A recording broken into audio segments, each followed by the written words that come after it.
It's honestly, I've only been at Blizzard since October, and I really feel honored to be such a part of such a talented group of guys. And I also wanted to mention before I kick it off that I'm really sort of blown away and humbled and honored to be here in front of you guys. I've never talked in front of such a group that I know and respect so much. So I appreciate you guys being here, and it's amazing for me to be here. All right, I wanted to kick it off with a few quick questions, so I know a lot of you guys, but I want to sort of see who's here today. So raise your hand if you're on the buyer side, if you buy art assets, or if you buy outsourcing. Nice. Okay. Sweet. That's a good percentage. All right. So now, of you guys, who's like an art director type? Okay. Who is like a producer type? Organization. All right. A few more hands there. And then who's an executive? Who's the big boss man? Got one or two of those. Nice. All right. And all right, so now who's on the vendor side? If I could see. So that's almost 50-50. That's pretty cool. All right. So from the buyer side, I'm hoping, I'm going to ask the silly question, but who here has actually spent money on outsourcing? I hope that's everyone, right? So, yeah, nice. All right, so and just to get a judge of volume, so okay, as everyone over, who spent $1 million on outsourcing? Yeah, okay. 5 million? Keep your hands up. There's a few. Anyone over 10 million? Wow, that's a lot of money. That's awesome. So that sort of goes to my point. So there's a lot of money being spent by us, and what I really wanted to talk about today is respecting that process. This is a big business, and we're spending lots of money that's not ours, but we really need to treat that with. Let me advance to make sure before I get started. Questions? Okay, so the basis of this, you're spending a lot of money. The idea is essentially to build trust both with the people whose money you're spending, as well as the people you're spending the money on, and respecting yourself and keeping that whole process sort of flowing well. When I first joined Blizzard, I sort of gave an internal talk about outsourcing and why I believe in it and why I'm so excited about it.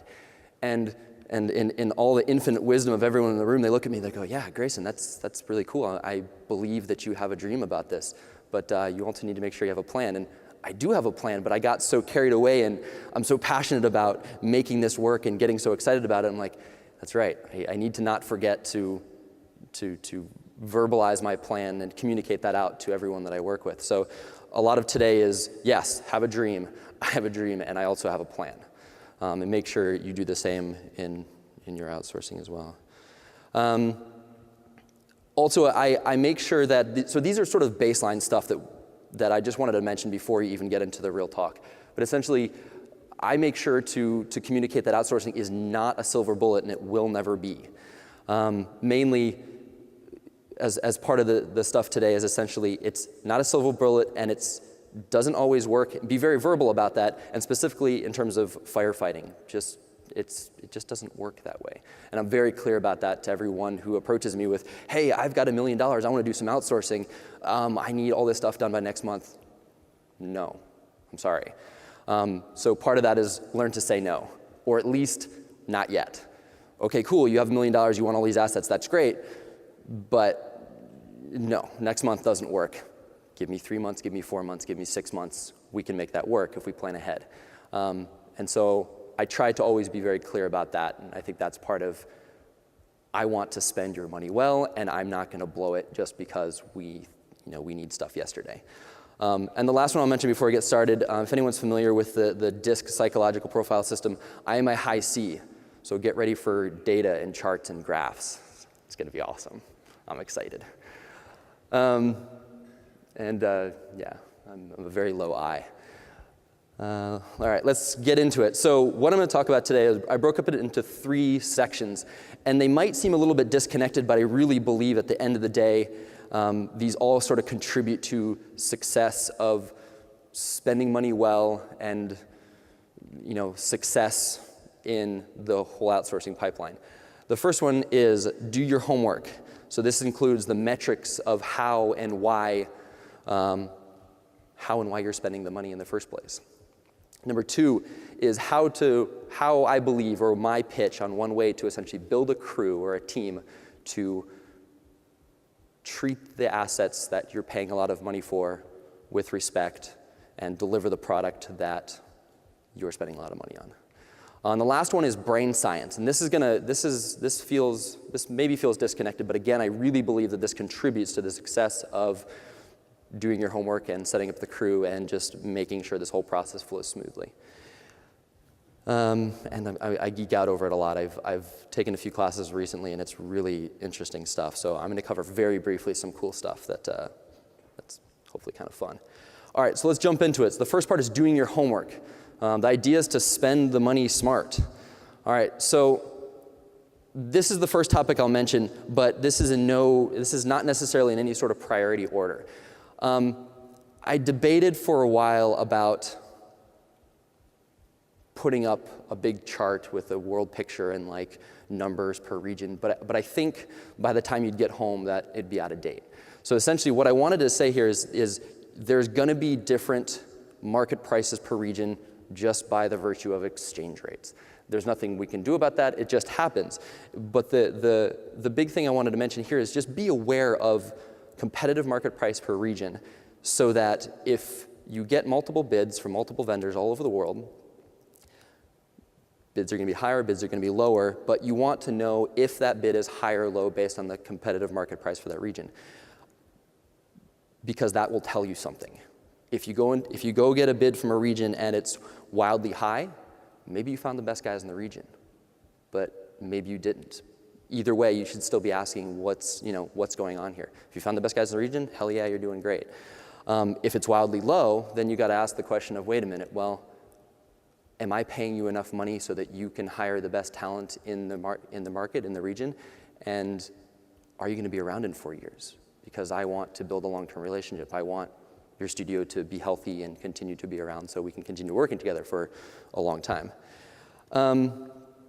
Yeah, make sure they have solid talent.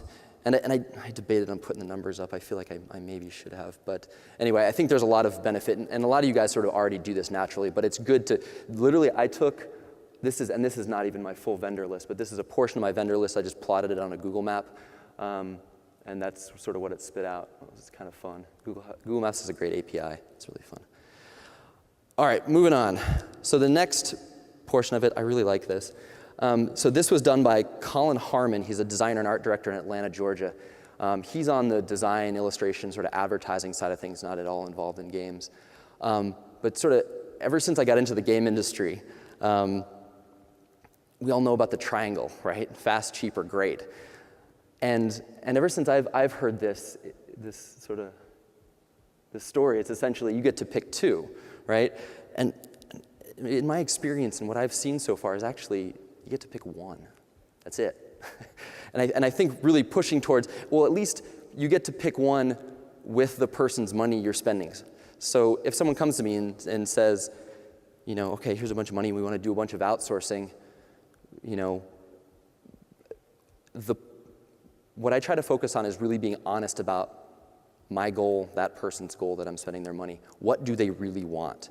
Do they want fast? Do they want cheap? Do they want great? I think each of those has its time and place. That's fine, but the point is to be honest about it. Don't go in there thinking you want something fast when really the person who brought you this dump truck full of money wanted great. And sometimes it takes a little bit of work to sort of investigate to find out what really their goal is and what you can help them with. Pick one, there's a time and place for each, what's truly most important. And I also wanted to show this because please don't ever base any of your decisions just on mandate rate. It never makes sense to me. And the next slide will talk a little bit about why it's not good to just base on a mandate rate. So if I went out and got two bids, okay, one vendor comes back with a nice low mandate rate, and another vendor comes back with a big high mandate rate. And if this is all the data I had to go on, well, I'd be like, well, shit, like, why shouldn't I just go with the lower one? But that's not the whole story. And a lot of you guys know this, but essentially, mandate rate is money per day. So, okay, the second part of that equation is how long do they take to build something? And this is not an always thing, but I wanted to use this as an example. Essentially, someone has a low mandate rate, they might be slow, and it might take them a while to build an asset. Or if they have a high mandate rate, they might be fast. It's not always, but in this equation, essentially, it's the same.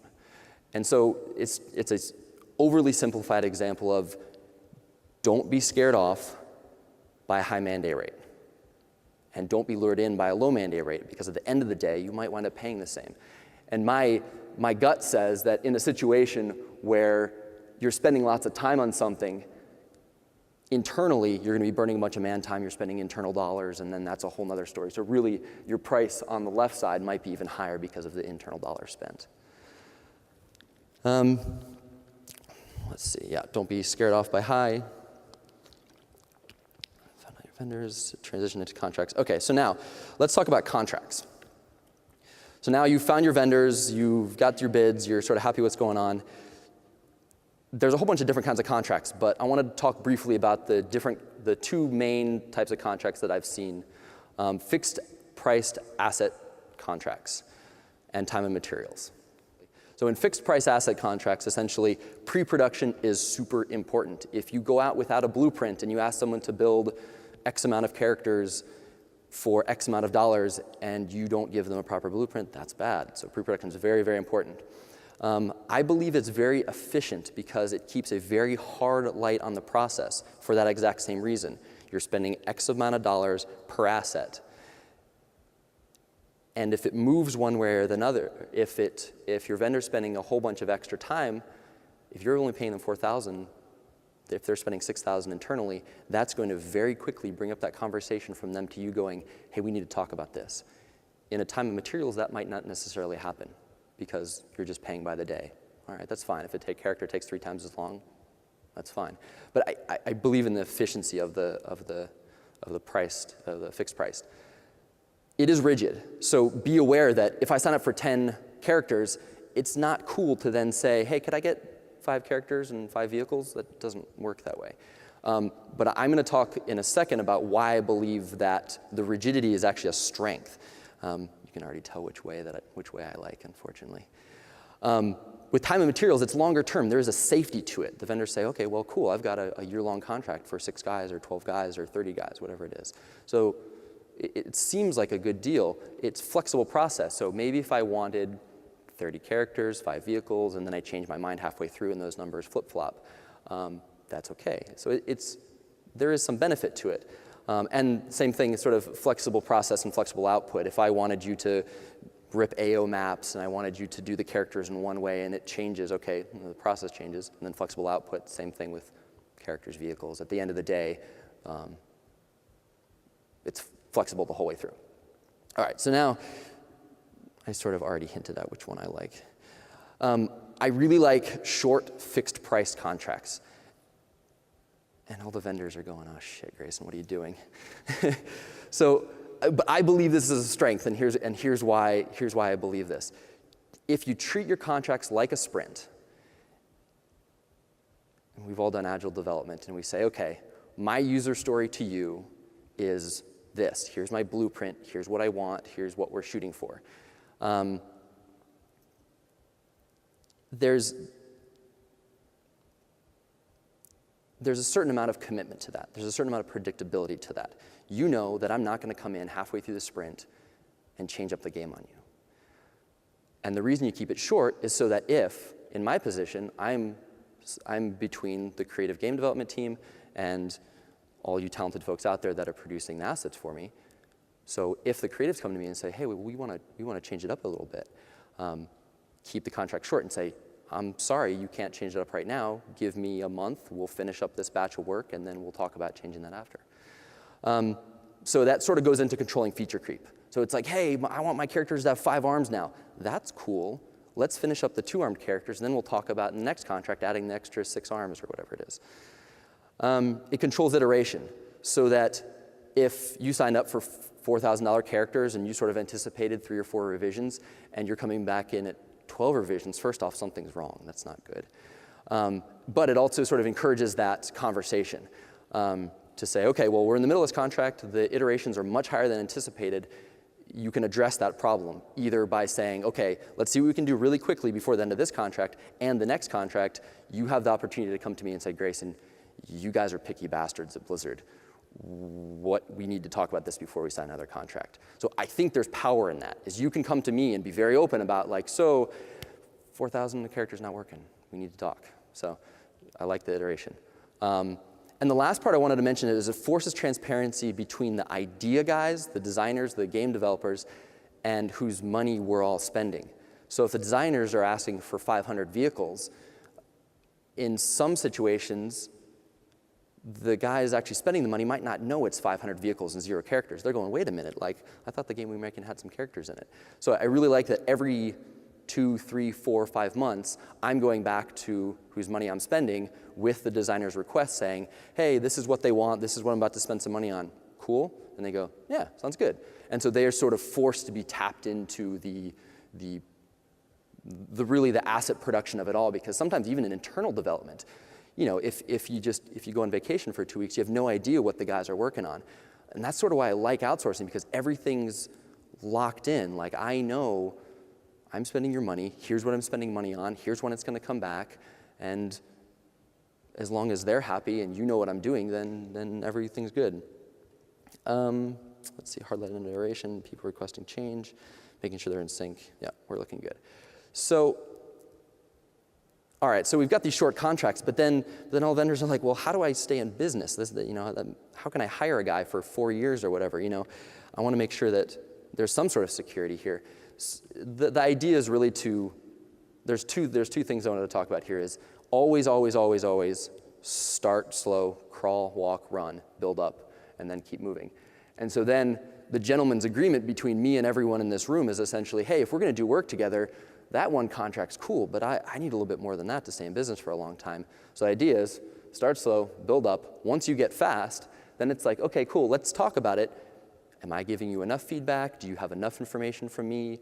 Is everything going well? Did you underbid? Did you overbid? You take the learnings from that and say, okay, cool, start the second contract. And then what you get is a nice flat production, nice flat predictable input to the vendors, so the vendors say, okay, cool, we have a steady amount of, this is ideal, honestly. So this might not happen always, but this is the goal, essentially, is take your learnings from each contract, and whether that's 3 months, whether that's 4 months, whether that's 6 months, make sure you have sort of bite-sized chunks that that have very definite start and ends, and you take the learnings from each and roll those into the next contract. Yeah, what we do is very creative, and so I really believe that sort of sectioning it up like this offers safety but flexibility. So you have a guarantee from me that nothing inside of that is going to change. And I think there's power in that. I'm not going to change the blueprint on you halfway between the contract, just like a sprint, hard lead and duration, and it keeps the people spending money in sync. Let's see. Next up, all right, let's move on. Tracking. So the tracking is the metrics of it. This is what helps you make educated guesses. So if the person whose money I'm spending comes into my office and says, all right, I need X, Y, Z in this sort of date, if I'm doing a good job at tracking, having the metrics in my back pocket, this will help me make educated guesses, sort of back of the envelope math kind of thing. All right, so let's kick it off. So if I go out there and I get 3 bids, cool, I've got a character bid, I've got a vehicle bid, I've got some prop bids, and if you look at that and go, okay, cool, those look reasonable to me.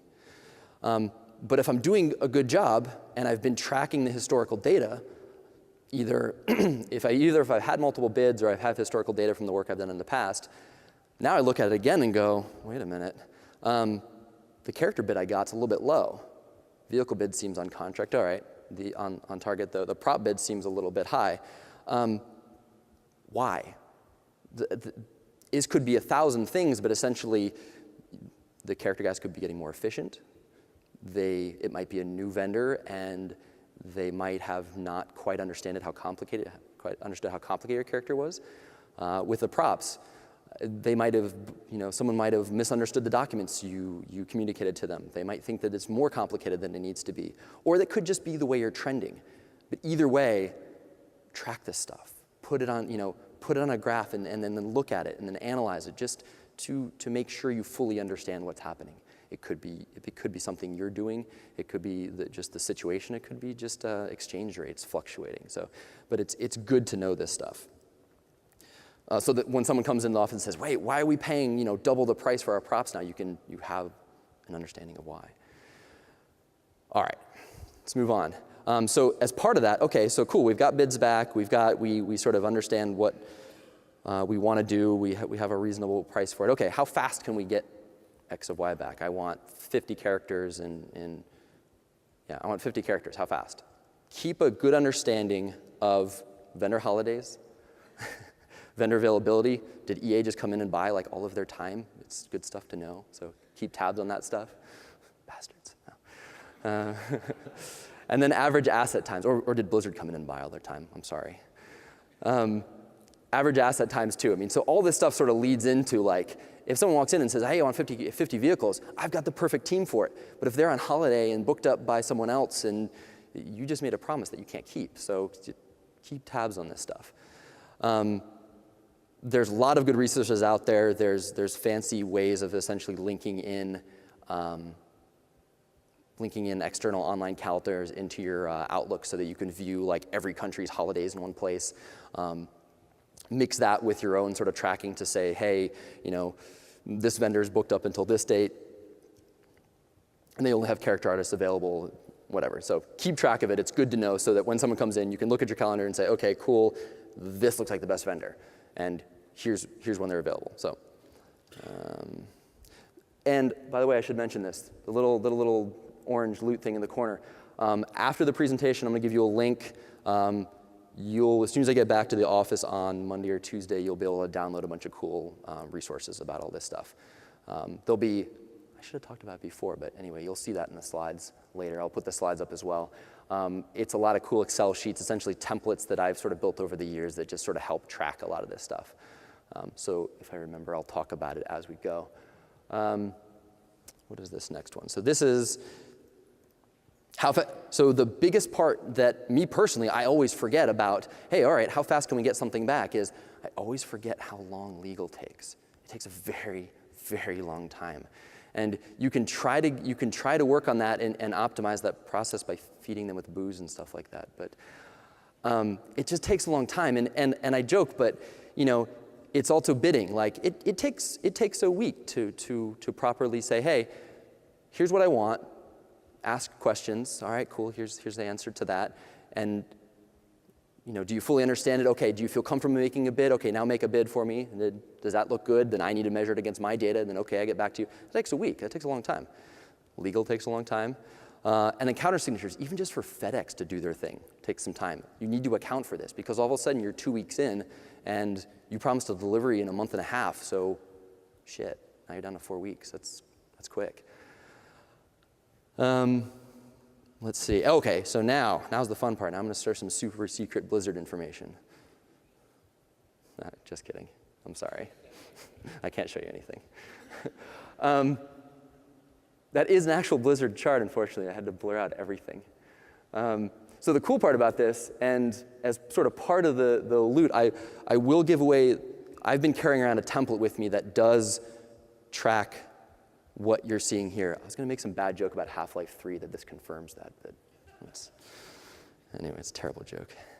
But essentially what this is I wanted to show it's always good to sort of have a master document to track a whole bunch of information all in one. So if you're doing your homework and you're doing a good job, you're keeping tabs on sort of the oil temperature of your vehicle, let's say. So I've got spending over time. I've got number of assets over time. I've got average cost per asset type that we talked a little bit about before. I've got the total cost of all the outsourcing I've done spread across all the projects or just one project. I've got friction cost. I'll talk a little bit more about this later, but essentially friction cost is my salary. I cost money at Blizzard, so every hour that I spend on an asset, that's what I call friction cost. And I'm very open and very clear about the friction cost per asset. And that sort of rolls into my total spending on outsourcing, and I'm very open about, okay, if we were to do this internally, here's the price it would have cost. If we go externally, you're spending money on me to sit in the office and pay for my air conditioning and all that sort of stuff. But that all rolls into a total price, and ideally, and I'm very clear about that, saying, we're still saving a little bit of money. That's not our main goal here, but I just wanted to show you that I look like an extra cost. My team may look like an extra cost, but here's why it makes sense, and here's why it still makes sense.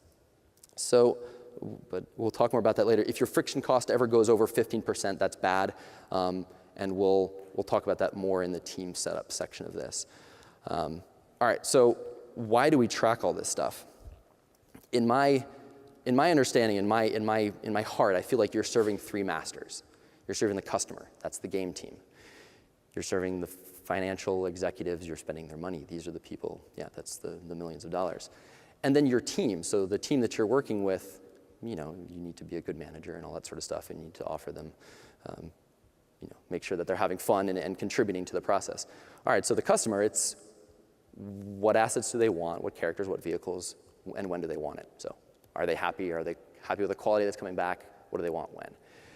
And financial guys, EP, project managers, all that sort of stuff, they're going, all right, how much money are you going to spend? When are you going to spend it? So all that data and all that tracking, you can say, I predict that we're going to spend X amount of dollars this winter, this quarter, this year. So if you really do a good job, it's super easy to pull that data. You just chop it off and say, all right, well, last year we spent X amount. I think those guys are going to ask for essentially double that, so then, okay, we'll be right here. And the last one is your team. So what do you need to make all this happen? You need to make a bunch of assets, and you're going to spend a bunch of money, but who are you going to do it on? So all that tracking, all that data sort of helps you target and understand that process as well. So now, we're going to move on to GRIP. GRIP is Global Resources for Interactive Production, and it is a very, very silly acronym. But it's for a type of team that I think everyone should build. And it's a picture of a deck crew from an aircraft carrier, and for me, it feels very connected. So moving on, so what is a GRIP team? So all the art managers and all the outsourcing art managers in the room, you are the perfect beginnings of that team. The second part of that is embedded artists dedicated to outsourcing as part of your team. So let's say you function as sort of producer, maybe a little bit of art director, maybe you're filling in, but essentially the way you scale this is by having these third-party art leads. And why it feels very connected to me to the deck crew of an aircraft carrier, those are very expensive airplanes up in the sky, and I'm not going to land them on an aircraft carrier without these guys guiding them down. So don't do outsourcing without GRIP team leads, and I wouldn't land a plane without these guys down there. All right, so we're going to talk briefly about how it works and then why I believe it works. All right, so let's jump into how it works. All right, so you've got your dev team, you've got all the art vendors all over the world, and here's how I believe the GRIP team functions. Essentially, it is an additional force to the dev team that essentially is the bridge between the dev team and the art vendors. It's really about building trust on both sides of the fence. And so I talk about trust with the people's money you're spending. This is the process you're spending the money on. So you better have trust inside the development team, and you better have trust with the vendors that they believe they know what you're talking about, if that makes sense, that you're not disconnected, that you're not just a producer just shoveling feedback over the fence. Inside, the GRIP art leads, they act like artists. The artists look at them and say, oh, that's just another artist. He just happens to act like 15 artists. That's pretty cool. But they trust him. That's the sort of the key thing here. And they're low impact on the development team. So the key resources, the art director, the character leads, the environment leads, all those guys, it's not like those guys are supporting 15 external artists. They're supporting one guy. Yeah, you have to, if I'm the art director and I go over to one of the GRIP team leads, I have to review 15 assets, but it's a much more casual shorthand than it would be if I'm the art director and I sit down at a computer and review 15 art assets, or 30 or 40 or 50. So I think it's much lower impact from what I've seen. On the vendor side, you get a partner. You get someone that's invested in the process, a true believer. He's hired only for this. He's not a part-time guy. He's not an artist that's just giving you feedback as quick as possible so that he can get back to making the art himself. These guys are functional artists. They can build the art themselves. They did train up with the internal development team, but they are dedicated there for you. And I think that offers a lot of partnership. they're there to put in that extra 10% of effort that, yes, it takes a little bit extra time, but if you're dedicated, that extra 10% makes a world of difference in efficiency. I truly believe this. And it's in their best interest to grow the external vendors and to really make them a part of the team. Not just, oh, it's those guys that I need to give feedback that are, in another country or down the street or wherever. They're truly invested in making you part of the team, because the better they do that, the more efficient it is, the quicker they can kick back and have margaritas. I wouldn't do the same. So let's say I was an artist sitting next to another artist. I wouldn't cut him off and just sort of pitch feedback over the fence to him. I'd show him my screen, and if I see him doing something wrong, I'd sort of lean over him and say, hey, dude, did you know the process we're doing? It's like this. And you have to have that same relationship. That person just happens to be sitting right next to you. So it makes the process a little more challenging, but not impossible. And you need to understand it has to be the same thing. And so those grip guys are there to do specifically that. So I talked a lot about this, but I'm very passionate about this, and I really believe that this works. So let's talk about what happens when you don't have a grip team. All right, so you've got the dev team, you've got the external art vendors. They connect in directly to the development team. Then you're going, wait, that's a good thing, right? They connect directly in. But what happens is you wind up losing key development time. And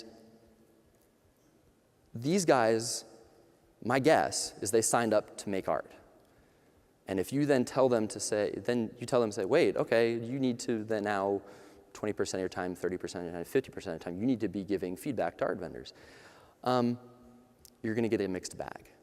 You'll get some believers in the process. You'll have some guys that truly understand that these are partners, external, team that they want to bring in, but not all the time.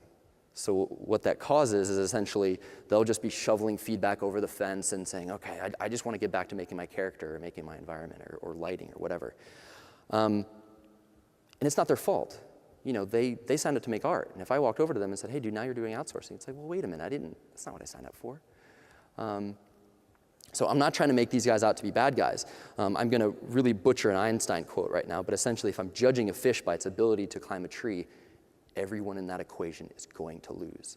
I'm going to lose because I'm not going to get the quality of art that I wanted back. The artists on the team are going to be, angry because I just want to make art, and now I'm giving feedback. What the hell? And the vendors are going, this guy's giving me shitty feedback. I don't understand. Like, I'm not getting the information I need to do my job well, and I'm sure no one's happy by what I'm delivering because I feel left in the dark. So I've seen it work okay like this. I just don't believe that's ideal. We'll move on. All right, so we talked a little bit about what a grip artist does. And then, so the next question is going to be like, why the hell would anyone want to be one of these guys? And it does look a little bit funny on paper. And if I look at it and say, why would I want to be I'm an artist, so, why would I want to be just dedicated to outsourcing? I'm very passionate about it personally, but how can I convince another artist? There's more of them out there, I think, than you realize. And I think there's a lot of power to it. And there's a lot of opportunity in there. The first one is if you're a mid-level artist and you want to step up and you want a direction opportunity, this is a perfect opportunity. What more of a challenge than to direct 30 guys on the other side of the planet? That's a big challenge. That's fun if you look at it the right way. It's variety. So 1 month you're working on characters, 1 month you're working on vehicles. The next it's, it could be particle effects, animations, it could be anything. So there's a lot of exciting variety there. And there's ownership. I mean, if I'm a character artist, I'm delivering character every 2 weeks or whatever it is. And that's fun, but imagine delivering 10, 15, like how cool is that? To look at the game when it ships and say like, holy shit, like we did half the art in that game. How cool is that? That feels good. So sort of the quick, damn it, I'm about to go over time, but the quick story I'll tell here is I was starting up a grip team at Sony Online. They'd never done outsourcing before. This artist came in, Adam. We hired for a grip art lead, and he interviewed, and I told him all about this team that I want to build, and I'm so excited about this outsourcing thing, and he said, all right, you sold me. Like, that sounds pretty cool. I'll give it a shot. But just wanted to let you know, when I come in, I'd really be interested in moving over to the character team. I said, all right, that's cool. I appreciate, give me a shot. Let's see how it goes. I want you on the team. So he came in, he ramped up, and the character team goes, holy shit, this guy's awesome. We want him on our team now. They approached him a couple months later and said, we want you on our character team. And he finally goes, you know what, guys, I'm happy. I've got direction opportunity. I've got variety. I'm not just doing characters. I've got ownership of all this stuff. And I have an almost identical story with all the rest of the grip leads. So I believe that if you set it up correctly and you run it correctly, you'll have real ownership by this team that you build. They really get to know the vendors, and they're really partners, and they really appreciate that. It's, you can be a part of the character team, but why not be part of something so much bigger? I believe there's a lot of awesomeness in that. You just need to show it. All right, so let's quickly talk about how many art leads you need, and we're going to talk a little bit about friction. Essentially, that's a very simple equation. So if I have a number of assets, all right, so I've got 20 characters and I need 10%, and my friction is 10%, I need 2 art leads. So essentially, you times it by the percentage, but essentially what that works out is you're going to be, with this equation, it helps you plan so that you know how much support you need to get a certain amount of assets done. And I'm very clear about this to the people whose money I'm spending going into it, saying, all right, well, if you want me to outsource 500 things in 6 months, I can tell you exactly how many support people I need to do that. I'm one guy. Like, I can find you the vendors, I can help set up the contracts, I can even help you with a little bit of the artwork, but essentially, like, this needs to scale by the proportion of outsourcing that we're doing. It's not just I show up and all of a sudden truckloads of outsourcing shows up, and no. So this equation helps me to keep an eye on friction.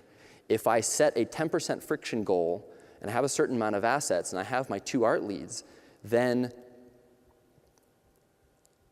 if something's not working, then if friction goes up, then I need to take a look at it. Either we're not communicating properly, either we're outsourcing the wrong type of assets, but something's going on and I need to analyze that fast.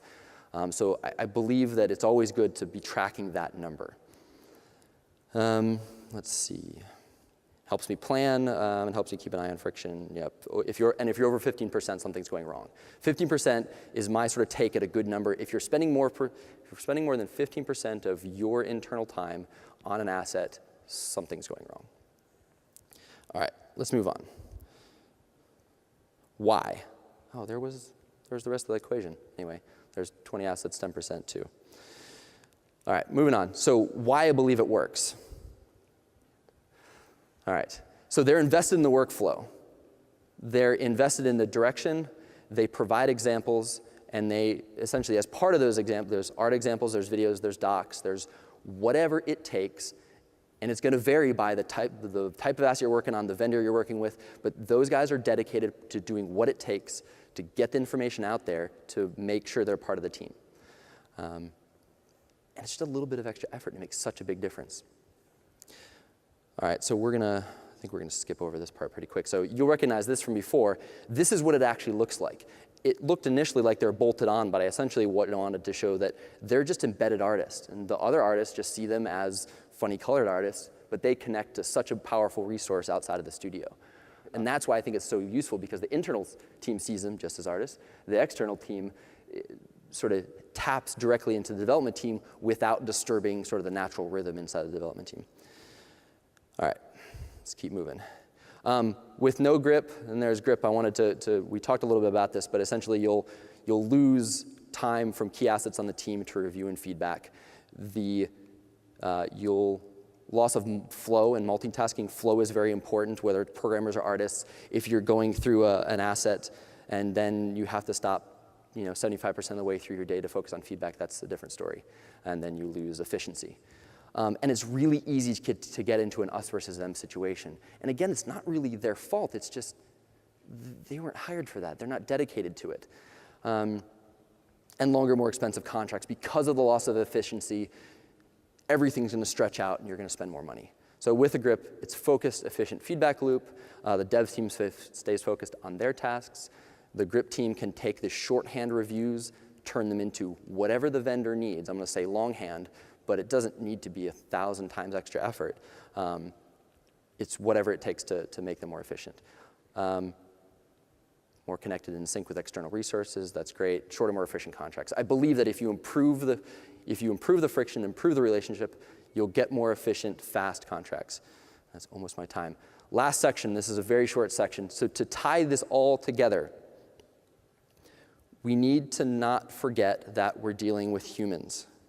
We all have this weird, very complicated brain that we're carrying around with us. If we pretend like we're not humans and we treat everything like a resource on an Excel sheet, even I love Excel sheets, but we're going to lose the point of what we're doing. So is anyone familiar with Maslow's hierarchy of needs? Raise your hand. There's a few people. Okay, cool. So that's awesome. So I'll go over it very briefly for the rest of you guys. Essentially, I'm a human being. I have physiological needs. I need air, food, water. So in 1943, he wrote a paper called Theory of Human Motivation. So for me to be motivated, I need air, water, food, I need to function. I need safety, I need a roof over my head, that sort of good stuff. Then I need love and belonging. So I need friends, I need my wife to love me, that sort of thing. I need esteem, respect from others. I want to make sure that I get in front of, that I feel at least on the same level as everyone else and don't feel like everyone thinks I'm an intern. And then finally, you get to the end of it, which is self-actualization. Then I can solve problems, I can be creative. All right, so take that, 1943. Then this guy, David Rock, comes along, and essentially the way I interpret it is David Rock comes up with SCARF. And what SCARF is, from my interpretation, is it's Maslow's hierarchy of needs for business. Has anyone heard of SCARF before? No, okay. So it's very similar. So the reason I mentioned Maslow is because I see it as very similar. It's essentially it's basically a threat reward where it's like, I want to go away from threats, I want to go towards reward. It's a survival instinct. So essentially, it's very similar. And from what I can tell, I don't think there's any order to these. I might be wrong. But essentially, I want to make sure that I come into a company feeling like I'm not an intern. I want to have certainty of my project and what I'm doing and sort of the continued work that we're all fighting towards. I want to have autonomy. I want to know that if we hit a problem, I have some sort of control over the problems in outsourcing or whatever, that I feel like I can just say, hey, Blizzard, I'm going to go give a talk about a bunch of cool stuff. And okay, that's cool. And then relatedness. So when I come into a company, that I feel like I'm connected to everyone, and that at the end of the day, I'm going to be treated fairly. This is very important. I feel like, and here's sort of my pitch. David Rock talks about it in terms of me managing people. If I have a team, I manage a team of folks. But I'm going to take it a little bit further. I believe that I need to demand that from my boss. So I need to demand certainty, status, autonomy, relatedness, fairness, all that sort of stuff from my boss. I need to then offer that to my team, and I need to include vendors. So everyone we're dealing with is a creative, driven, motivated human being. And I believe if we at least try to offer that and set those as goals, that it will improve everything that we do. And the key part about this is you need to do it not just when it's sunny, especially when shit goes wrong. You need to be there saying, you know what? I'm going to treat you with respect. I'm going to be fair about this situation. I'm not going to talk down to you. We're all in this together. So that's sort of my pitch for the soft sciences. I sort of really geek out about that stuff, and I truly believe it. So a quick recap: do your homework, track your metrics, make sure you know what you're getting yourself into, and make sure you can sort of give predictable estimations when people come in asking to spend a bunch of money. Build the proper team to respect these expensive things that you're doing. And then finally, do not underestimate the soft sciences. I think it's important. It's the glue that holds all this together. And that's it. Thank you very much for coming. I really appreciate your time.